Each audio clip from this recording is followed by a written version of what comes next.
Po e ke pas atë momentin gjatë këtij rrugtimi që ke thënë po ndalem se s'po dja ja vlen, nuk punoj.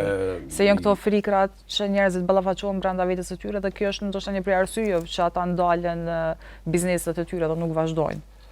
Jo një herë, shumë herë kam pas momente kur jam pendu pse kam fillu, sepse për men rritja ka qenë e vogël edhe vështirësitë e mëdha, konkurenca e madhe, pamundësia, po flas edhe për vitet e para luftës, po edhe pas luftës, ani pse në vitet e pas luftës u hap mundësia për me punu më lehtë, më pa frikë, po në anën tjetër u hap edhe u rrit konkurenca.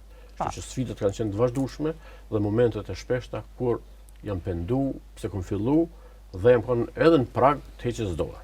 Po prap një instikti i brendshëm, sepse unë mendoj që çdo njeri brenda vetës e ka engjëllin dhe djallin, cilët luftojnë gjithmonë njëri me tjetrin. Dhe ai që e fiton luftën, në fakt ka më të vështirë. Dhe ndoshta shumicën e kohës tham ka vëllëheq engjulli dhe kështu që kam vendosur me vazhdu